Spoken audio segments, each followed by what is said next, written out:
الحمد لله نحمده ونستعينه ونستغفره ونؤمن به ونتوكل عليه ونعوذ بالله من شرور أنفسنا ومن سيئات أعمالنا من يهده الله فلا مضل له ومن يضلل فلا هادي له وأشهد أن لا إله إلا الله وحده لا شريك له وأشهد أن سيدنا ومولانا محمدا عبده ورسوله أما بعد فأعوذ بالله من الشيطان الرجيم بسم الله الرحمن الرحيم إن الله وملائكته يصلون على النبي يا أيها الذين آمنوا صلوا عليه وسلموا تسليما اللهم صل على محمد وعلى آل محمد كما صليت على إبراهيم وعلى آل إبراهيم إنك حميد مجيد اللهم بارك على محمد وعلى آل محمد كما باركت على إبراهيم وعلى آل إبراهيم إنك حميد مجيد. محترم حضرات،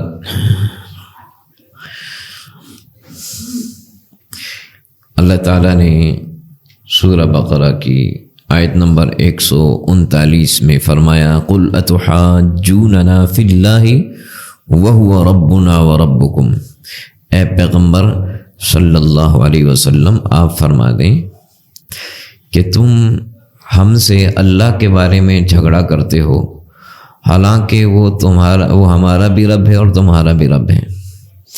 وَلَنَا أَعْمَالُنَا وَلَكُمْ أَعْمَالُكُمْ، ہمارے لیے ہمارے عمل ہیں، تمہارے لیے تمہارے عمل ہیں. وَنَحْنُ لَهُ مُخْلِصُونَ، ہم خالص کر کے اس کی بندگی کرتے ہیں. اس سے پہلے یہود و نصارہ کا ذکر آ رہا ہے، اور یہود و نصارہ دین کے بارے میں جو بھی کہتے ہیں جھگڑا کرتے ہیں. فرمایا کہ اللہ تعالیٰ نے جو دین بھیجا ہے وہ ایک دین واضح ہے، اور وہ جب تمہارا بھی رب وہی ہے ہمارا رب بھی ہے وہی ہے، تو خالص کر کے اس کی بندگی کرنی چاہیے. اپنی تعصبات سے نکل کے اس کو رب ماننا ہے. اس آیت سے یہ بھی معلوم ہوتا ہے کہ رب سب کا ایک ہے اور دین بھی سب کا ایک ہے. آج کے زمانے میں جو لوگوں نے ایک تقسیم شروع کر دی ہے کہ یہ دیندار لوگ ہیں جی اور یہ لبرل لوگ ہیں، یہ تقسیم شروع ہو گئی ہے. یہ تقسیم صحیح نہیں ہے. جو اپنے آپ کو کہتے ہیں کہ ہم لبرل ہیں، کیا وہ مانتے ہیں کہ ان کا رب کوئی ہے؟ اگر مانتے ہیں ان کا رب کوئی ہے پھر تو اگلی بات سمجھنی ہے. اگر نہیں مانتے تو پھر ان کا قصہ ہی ختم ہے. وہ تو اسلام سے ہی خارج ہے جو کہتے ہیں کہ میں اپنے آپ کو اپنا رب ہی نہیں مانتا اللہ کو. لیکن جو اگر وہ اسلام کا اظہار کر رہے ہیں اور کہہ رہے ہیں کہ ہم مسلمان ہیں، اور یقیناً پھر وہ جب کہیں گے کہ ہم مسلمان ہیں تو پھر یہ بھی کہیں گے کہ ہمارا رب اللہ ہے، تو پھر لبرل کہنے کی گنجائش نہیں رہتی. اس لیے کہ جو رب ہے اس نے کوئی دین بھی دیا ہے، اس نے ایک طریقہ بھی دیا ہے. جب اتنا بڑا رب ہے، اتنا بڑا کائنات کا خالق اور مالک ہے، تو اس نے انسانوں کو دنیا میں زندگی گزارنے کا کوئی طریقہ بھی بتایا ہے، ایسے نہیں چھوڑ دیا. اگر وہ دین ہے، وہ دین ان کا بھی ہے اور ہمارا بھی ہے، سب کا ہے. اس میں دین والے اور بغیر دین کی تقسیم غلط ہے. رب ان کا بھی وہی ہے، دین ان کے لیے بھی وہی ہے. یہ فرمایا ہم اس لیے دین کے معاملے میں جھگڑا کرنا اس کی گنجائش نہیں ہے. وہ ہمارا بھی رب ہے، تمہارا بھی رب ہے. وَلَنَا أَعْمَالُنَا وَلَكُمْ أَعْمَالُكُمْ. اب ہم نے اس رب کے دیے ہوئے دین پہ عمل کرنا ہے. اگر تم اچھے عمل کر لو گے تو کامیاب ہو جاؤ گے، ہاں اگر ہم کر لیں گے تو ہم کامیاب ہو جائیں گے. اصل بات یہ ہے وَنَحْنُ لَهُ مُخْلِصُونَ، ہم خالص ہو کے اس اللہ کی بندگی کرتے ہیں.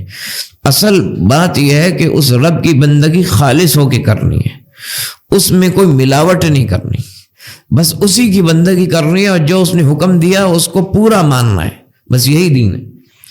اس میں پھر کوئی اعتراض اور شبہ ہی نہیں رہتا کہ جب دین ایک ہے، رب ایک ہے، اور تقاضا کیا ہے دین کا کہ اللہ کو خالص کر کے بندگی کرو، اس کو حکم ویسے ہی مانو جیسے دیا ہے، تو بس پھر گنجائش دائیں بائیں کی نہیں رہتی. وَنَحْنُ لَهُ مُخْلِصُونَ، آیت میں کہا کہ ہم اس کی خالص کر کے بندگی کرتے ہیں. یہ جو آیات ہیں، ان آیات میں اس سے جو پچھلی آیات ہیں اس میں بتایا وَنَحْنُ لَهُ مُسْلِمُونَ، ہم اس اللہ کے تابعدار ہیں، اور اس آیت میں کہا وَنَحْنُ لَهُ مُخْلِصُونَ، ہم خالص کر کے اس کی بندگی کرتے ہیں۔ پہلے کہا تابعدار ہیں، پیغمبروں کا ذکر کریں، پہلے تابعداری ہے کہ اس اللہ کے تابعداری کو ظاہر کرنا ہے کہ ہم اس اللہ کے تابعدار ہیں۔ اسلامی ہے، اسلام کا مطلب کیا ہے؟ تابعداری، کہ ہم اللہ کے تابعدار ہیں۔ جب تابعداری ظاہر کر لی تو اب فرمائے ایک اسلام ظاہر کا نام ہے، اسلام ظاہری طور پہ مان لیا کہ ہم اسلام ہیں، ہم اللہ کے تابعدار ہیں، لیکن اس کے بعد دوسرا مرحلہ وَنَحْنُ لَهُ مُخْلِصُونَ، ہم اس کی تابعداری میں مخلص ہیں، صرف اسی کی اخلاص کے ساتھ بندگی کرتے ہیں، اخلاص کے ساتھ اس کی تابعداری کرتے ہیں، ظاہری بناوٹ نہیں ہے، اخلاص۔ تو اصل میں ان آیات میں ہی بتایا گیا کہ اخلاص، اللہ کی خالص کر کے بندگی کرو۔ پچھلی آیت میں بھی بتایا صبغۃ اللہ ومن احسن من اللہ اسم، اللہ کے رنگ میں رنگے جاؤ۔ جس نے اپنے آپ کو اللہ کے رنگ میں رنگ لیا تو بس وہی آدمی کامیاب۔ وَنَحْنُ لَهُ عَابِدُونَ، ہم اسی کی بندگی کرتے ہیں۔ پہلے کہا وَنَحْنُ لَهُ مُسْلِمُونَ، اسی کے تابعدار ہیں۔ اس کے بعد اگلا قدم ہے وَنَحْنُ لَهُ عَابِدُونَ، اسی کی بندگی کرتے ہیں، یعنی تابعداری کے بعد پھر اگلا قدم حکم ماننا ہے۔ اس کے بعد اس آیت میں کہا وَنَحْنُ لَهُ مُخْلِصُونَ، اب بندگی بھی خالص اسی کی کرتے ہیں۔ اصل چیز یہ ہے، یہ تین باتیں بتائیں، بندگی کرنی ہے، بندگی کا اظہار کرنا ہے، اس کے بعد بندگی کرنی ہے، اور بندگی خالص اسی کی کرنی ہے، کسی کی کوئی بھی ملاوٹ نہیں کرنی اس بندگی میں۔ یہ بنیادی حکم ہے دین کا جو ان آیات میں بتایا گیا۔ یہی حکم اللہ نے ایک اور جگہ واضح کیا ہے، سورہ بینہ آیت نمبر 5 اور 6۔ اللہ تعالیٰ فرما رہے ہیں وَمَا أُمِرُوا إِلَّا لِيَعْبُدُوا اللَّهَ مُخْلِصِينَ لَهُ الدِّينَ، میں نے اپنے بندوں کو اس کے سوا کوئی بھی حکم نہیں دیا۔ ایک حکم بتا رہے ہیں، اللہ تعالیٰ بتا رہے ہیں میں نے اپنے بندوں کو ایک حکم دیا ہے۔ وہ ایک حکم کیا ہے؟ اسی حکم میں سب حکم آ جاتے ہیں۔ ایک حکم بتایا، میں نے صرف یہی حکم دیا ہے، اس کے سوا کچھ بھی حکم نہیں دیا ہے۔ اللہ تو نے ہمیں کیا حکم دیا ہے خاص؟ الا لیعبدوا اللہ مخلصین لہ الدین، خالص کر کے میری بندگی کرو، بس یہی ایک حکم ہے، سارے حکم اس میں آ جاتے ہیں۔ حنفاء، ہر شرک کے شائبے سے بچ جاؤ، شرک کی ملاوٹ سے بچ جاؤ، نہ ظاہری شرک ہو نہ اندر شرک ہو۔ وَيُقِيمُوا الصَّلَاةَ وَيُؤْتُوا الزَّكَاةَ، اب میرے حکموں کو پہ قائم ہو جاؤ۔ ذالک دین القیم، یہ مضبوط دین ہے، یہ مضبوط دین ہے کہ صرف خالص کر کے میری بندگی کرو۔ تو اصل چیز یہ ہے۔ سورہ مومن آیت نمبر 14 میں اللہ تعالیٰ فرما رہے ہیں فَادْعُوا اللَّهَ مُخْلِصِينَ لَهُ الدِّينَ، اللہ کو پکارو خالص کر کے اس کی بندگی کرنا۔ پچھلی آیت جو آپ نے سنی کہ بندگی کرو خالص کر کے، اب جو آیت سورہ مومن کی میں آیت نمبر 14 بتا رہا ہوں، پکارو اللہ کو خالص کر کے۔ تو یاد رکھنا پکارنا اور بندگی کرنا دونوں ایک ہی چیزیں، دونوں میں فرق ہے نہیں۔ جس کی بندگی کی جاتی ہے اسی سے مدد مانگی جاتی ہے، کہ بندگی کسی اور کی ہوتی ہے اور مدد کسی اور کی ہوتی ہے۔ بندگی اللہ کی کیوں کرتے ہیں؟ کہ سب کچھ اس کے اختیار ہے۔ جب سب کچھ اس کا اختیار ہے تو پھر مدد بھی اسی سے مانگی جائے جس کے پاس سب چیزوں کا اختیار ہے۔ اس لیے اللہ نے اس بات کو واضح کیا ہے تاکہ بندے غلط فہمی میں نہ رہیں، یہ نہ کہیں کہ بندگی تو اس کی کرنی ہے لیکن مدد کسی اور سے مانگنی ہے۔ فرمایا نہیں، جس کی بندگی ہے مدد بھی اسی سے ہے، جس کی بندگی ہے مدد بھی اسی سے ہے۔ اس کو کہاں واضح کیا؟ ایاک نعبد و ایاک نستعین، اللہ صرف تیری بندگی کرو، صرف تیری، ایاک کا مطلب ہے صرف تیری، و ایاک نستعین، بندگی کے بعد مدد آ گئی، صرف تجھ ہی سے مدد مانگتے ہیں، بندگی بھی صرف تیری کرتے ہیں اور مدد بھی صرف تجھ سے مانگتے ہیں۔ تو مدد بندگی کا حصہ ہے، لیکن بندے کو واضح کیا کہ مدد بھی مجھ سے مانگنی ہے اور بندگی بھی میری کیا کرنی ہے، غلط فہمی میں نہیں رہنا. اس لیے ان آیات میں بھی بتایا فد اللہ، اللہ کو خالص کر کے پکارو. مخلص سورہ مومن آیت نمبر 14. یہی مضمون سورہ اعراف میں اللہ نے بتایا. سورہ اعراف آیت نمبر 194 اللہ تعالیٰ کیا فرما رہے ہیں؟ ان الذین تدعون من دون اللہ عباد امثالکم. آپ نے یہ بات تو سمجھ لی کہ بندگی کرنا اور مدد کے لیے پکارنا دونوں ایک چیز ہیں. جس کی بندگی ہے مدد بھی اسی سے مانگی جائے گی.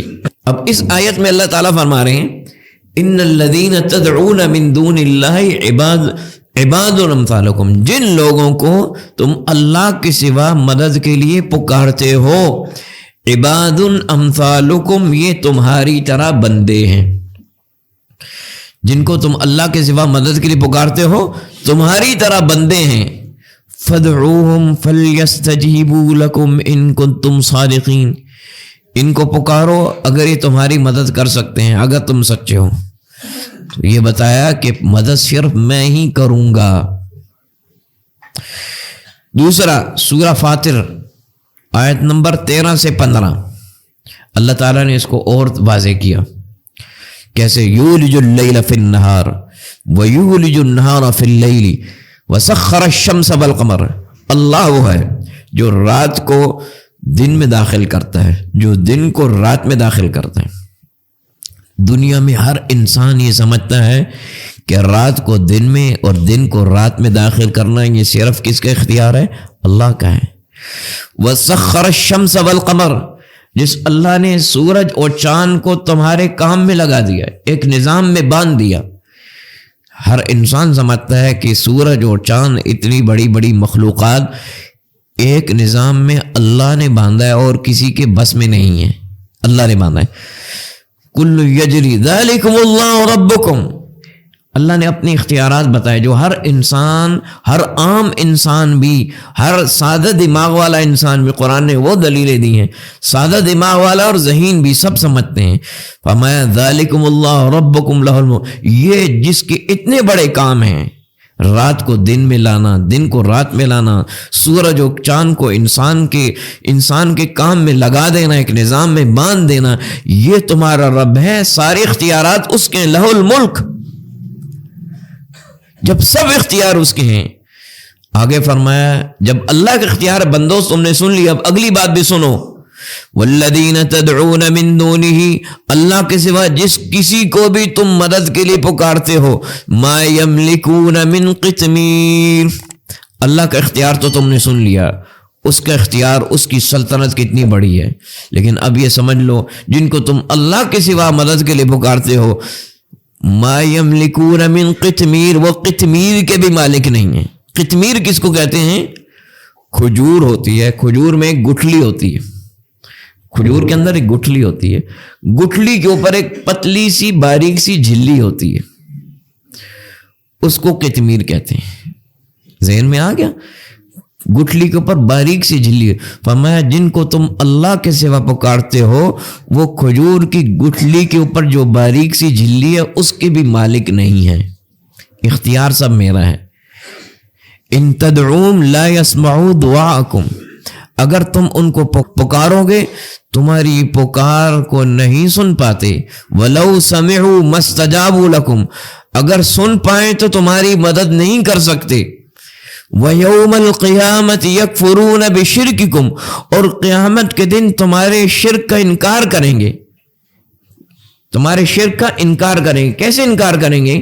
کہ اللہ انہوں نے ہمیں تیرا شریک بنایا ہوا تھا، ہم نے ان کو نہیں کہا تھا، یہ خود سے شریک بنا رہے تھے، ہم نے نہیں کہا کہ ہمیں تیرا شریک بنائے، اس لیے تمہارے شرک کا انکار کریں گے. وَلَا يُنَبِّئُكَ مِثْلُ خَبِيرٍ، فرمایا اللہ باخبر ہے اور اس باخبر سے زیادہ بہتر تمہیں کوئی بھی نہیں بتا سکتا. یہ اللہ تمہیں بتا رہے ہیں، جن کو تم شریک کر رہے ہو قیامت کے دن انکار کریں گے. اور یہ ساری باتیں. اگلی بات یا ایھا الناس، یہی آیات چل رہی ہیں. یا ایھا الناس، اے سارے لوگوں، سب انسانوں کا خطاب ہے. انتم الفقراء الی اللہ، تم سارے کے سارے اللہ کے سامنے محتاج ہو. سب انسان محتاج ہوگے. واللہ هو الغنی الحمید، وہی اللہ، اکیلے اللہ وہ غنی ہے، اس کو کسی کی ضرورت نہیں ہے. الحمید، وہ تعریف والا ہے. لہذا جب سب محتاج ہیں اور ایک ہی غنی ہے تو جو محتاج نہیں ہے اسی سے مدد مانگی جائے. اسی مضمون کو اللہ نے ایک اور جگہ بہت اچھی طرح واضح کیا سورۃ الحج میں. یہ مضمون اتنا اہم ہے کہ اللہ نے اس کو بہت کھول کے بتایا. سورۃ الحج آیت نمبر 73-74 اللہ تعالیٰ فرما رہے ہیں یا ایھا الناس ضرب مثل فاستمعوا له، اے لوگوں ایک مثال بیان کی جا رہی ہے، فاستمعوا له، کان لگا کے غور سے سنو. اس کا مطلب ہے یہ مسئلہ بڑا اہم ہے، اس لیے اللہ فرما رہے ہیں کہ بڑے غور سے سننا اس مثال کو. ان الذین تدعون من دون اللہ، جن کو بھی تم اللہ کے سوا پکارتے ہو، لن یخلقوا ذبابا، وہ ایک مکھی بھی نہیں پیدا کر سکتے، نہ انہوں نے ایک مکھی پیدا کیا. ولو اجتمعوا لہ، اللہ کے جتنے بھی تم نے شریک ٹھہرائے ہیں اگر سارے اکٹھے ہو جائیں تب بھی مل کے ایک مکھی نہیں پیدا کر سکتے. اللہ اپنی قدرت بتاتا ہے کہ میں اتنا قادر ہوں، میری سوا سب مخلوق عاجز ہے. وَإِن يَسْلُبْهُمُ الضُّعَافُ شَيْئًا لَا يَسْتَنْقِذُهُ مِنْهُ، اور اگر ان کے کھانے سے مکھی کوئی چیز اٹھا کے لے جائے، اس مکھی سے منہ سے وہ چیز واپس نہیں لا سکتے. ساری مخلوق اتنی عاجز ہے. ضعف الطالب والمطلوب، اللہ کے سوا کسی اور کی جو طلب میں ہے وہ بھی کمزور ہے، اور جس کو طلب کر رہا ہے وہ بھی کمزور ہے. اللہ کے سوا کسی کی بندگی کرنے والا بھی کمزور ہے، اور جس کی بندگی کی جا رہی ہے وہ بھی کمزور ہے. ما قدر اللہ حق قدری، ان لوگوں نے اللہ کو پہچانا ہی نہیں. اللہ کا اتنا اختیار ہے اور ساری مخلوق عاجز ہے، اللہ کو پہچانا نہیں، اس لیے پھر اس کو چھوڑ کے کسی اور کو پکارتے ہیں، اللہ کو نہیں پہچانا. ان اللہ لقوی عزیز، اللہ بڑا قوی ہے، بڑے غلبے والا ہے. مخلوق تو اتنی عاجز ہے کہ مکھی نہیں پیدا کر سکتی اور مکھی کے منہ سے کوئی چیز نہیں چھڑا سکتی. اللہ اتنا قوی ہے، اتنے غلبے والا ہے، تو اس کی قدر جانو اور اس کے ساتھ کسی کو شریک نہ ٹھہراؤ. ان الذین تدعون من دون اللہ، اللہ کے سوا جس کو تم پکار رہے ہو وہ مکھی کا بھی مالک نہیں، مکھی بھی نہیں پیدا کر سکتا اور مکھی سے کوئی چھڑا بھی نہیں سکتا. اس لیے یہ مضمون اتنا اہم ہے کہ اللہ تعالیٰ نے اس کو بہت واضح کیا، اس میں گنجائش نہیں ہے، کھول کے بتایا. سورہ نساء آیت نمبر 117 ان اللہ لا یغفر ان یشرک بہ، اللہ تعالیٰ اس بات کو کبھی بھی نہیں معاف کرے گا کہ اس کے ساتھ کچھ بھی شریک کیا جائے، یہ نہیں معاف کرے گا، یہ نہیں معاف کرے گا کبھی بھی. وَيَغْفِرُ مَا دُونَ ذَلِكَ لِمَن يَشَاءُ، اس کے سوا جو چاہے معاف کر دے، وہ اس کا اختیار ہے، لیکن یہ نہیں معاف کرے گا کہ اس کے ساتھ شریک کیا جائے. وَمَن يُشْرِكْ بِاللَّهِ فَقَدْ ضَلَّ ضَلَالًا بَعِيدًا، جس نے اللہ کے ساتھ شریک کیا وہ بہت دور چلا گیا، رحمت سے، حق سے دور چلا گیا. يَدْعُونَ مِن دُونِهِ إِلَّا إِنَاثًا وَيَدْعُونَ إِلَّا شَيْطَانًا مَرِيدًا، جو اللہ کے سوا پکارتے ہیں، اللہ تعالیٰ نے آگے فرمایا وہ حقیقت میں شیطان کو پکارتے ہیں. کیا مطلب؟ کہ شیطان کی بات مان رہے، شیطان کہتا ہے کہ اللہ کے سوا کسی اور کو پکارو، اللہ تمہاری مدد نہیں کر سکتا. سورہ رعد آیت نمبر 14 اللہ تعالیٰ کیا فرما رہے ہیں؟ لہو دعوت الحق، پکار صرف اللہ کا حق ہے، پکار صرف اللہ کا حق ہے، یعنی مدد کے لیے پکارنا ہے تو یہ اس لائق صرف اللہ ہے. لہو دعوت الحق، پکارنا صرف اسی کے لیے. اگلی بات فرمائی والذین یدعون من دونی، اللہ کے سوا جس کسی کو بھی لوگ پکارتے ہیں، لا یستجیبون لہم بشیء، ان کی مدد نہیں کر سکتے. پھر اللہ نے مثال سے بتایا الا کباسط کفیہ الی الماء لیبلغ فاہ وما هو ببالغ، جیسے کوئی آدمی پانی کے تالاب کے پاس چلا جائے اور وہاں پانی کو کہے کھڑے ہو کے کہ پانی میرے منہ میں آ جا، پانی کبھی اس کے منہ میں آئے گا؟ پانی اس کے منہ میں کبھی بھی نہیں آئے گا۔ پانی کے تالاب کے پاس چلا جائے اور وہاں کھڑا ہو کے پانی کو کہتے رہے کہ اے پانی میرے منہ میں آ جا، میرے منہ میں آ جا، وہاں کھڑے کھڑے موت اس کی آ جائے گی لیکن پانی اس کے منہ میں کبھی بھی نہیں آئے گا۔ پانی تو اس نے خود جا کے اپنے منہ میں داخل کرنا ہوگا، ڈالنا ہوگا، پینا ہوگا۔ ہمیں جس طرح پانی کے پاس کھڑے ہو کے پکارتے رہو کہ پانی میرے منہ میں آ جا، کبھی بھی تمہارے منہ میں نہیں آئے گا۔ اسی طرح فرمایا لا یستجیبون لہم بشیء، اللہ کے سوا کسی اور کو کوئی پکار رہا ہے تو اس کی بھی مدد ایسے ہی نہیں کر سکتا۔ جیسے پانی کسی کے منہ میں نہیں آئے گا، وہ بھی اس کی مدد کو نہیں آئے گا۔ وما دعاء الکافرین الا فی ضلال، کافروں کی جتنی پکاریں ہیں سب گمراہی میں، ان کا کوئی نتیجہ نہیں۔ مدد صرف اللہ نے کرنی ہے، اس لیے فرمایا پکارنا مجھے کو ہے۔ یہ بات اللہ نے بہت واضح بتائی ہے قرآن میں۔ سورہ زمر یہاں سے شروع ہو رہی ہے، تنزیل الکتاب من اللہ العزیز الحکیم انا انزلنا الیک الکتاب بالحق۔ اللہ تعالیٰ اپنی کتاب کو بتا رہے ہیں کہ میں نے نازل کیا ہے، اور اس کے بعد فرمایا جو پہلا حکم بتایا، دوسری آیت فاعبد اللہ مخلصا لہ الدین، یہ میں نے کتاب اتاری ہے، یہ بات سمجھنا ہے اس بات کو کہ اللہ کی بندگی کرنا خالص کر کے، اللہ کی بندگی کرنا خالص کر کے۔ اتنی بات تو سمجھ میں آ گئی کہ اللہ نے کتاب اتاری اس لیے ہے کہ اللہ کی خالص کر کے بندگی کرو۔ آگے پھر اور تاکید گئی، الا للہ الدین الخالص، اچھی طرح سمجھ لو کہ اللہ کے سامنے مقبول وہی دین ہے، وہی بندگی ہے جو صرف خالص ہو، اس میں کوئی ملاوٹ نہ ہو۔